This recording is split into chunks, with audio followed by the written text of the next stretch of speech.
Okay, so a helpful resource to work out the triangulation method, say, of finding the locus of our point P. I'm just going to run through here now quickly using 3 different templates. So I've picked 3 of the exterior points. So we have 11 exterior points in our point P, which is our fixed point that we're trying to find the locus of. And the 3 points that I have chosen to just show as an example in this case is point 2, point 5 and point 8. So what I've just done here, so we have our circle, so we know we're going to use point 2, point 5 and point 8. So I've just used 3 different colours. So for our point 2, we know the distance from our centre point to P will always remain the same as the circle rotates, and we know from our centre point to any of our exterior points will stay the same as well, because it's obviously the radius of the circle. So the distance that we're kind of focusing on is the distance between our point and our point P. So obviously from 2 to P, from point 5 to P, and from point 8 to P.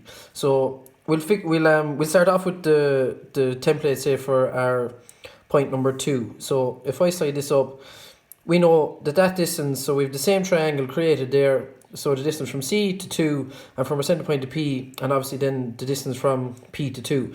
As I rotate my circle, so we've on point 1 and then point 2, our triangle is also rotating, and where this point P is now gives me a point on my on the locus of point P. So that pathway that I'm trying to find, that gives us a point there for point 2. So if we do the same for our point 5, so we know, when I say this, so from our centre point to P stays the same, and from our centre point to number 5 stays the same.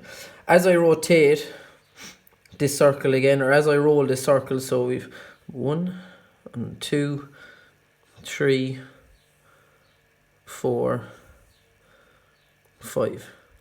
So that distance again from our point 5 on the circle to P gives me another point on the path of that locus P, which is shown here like so.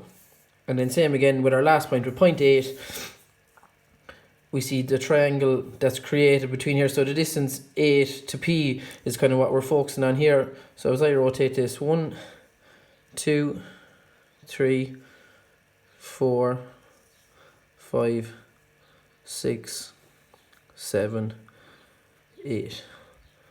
We see our triangle again is giving us the distance. So from C to 8 stays the same, C to P stays the same, and that triangle created there gives us where point P is on our pathway again. So we mark that off, point number 8. So this is the exact same for all the other points, and like we've done previously, we've plotted every point, and that gives us the loci, or the locus of this point P, as it does a full rotation to the right.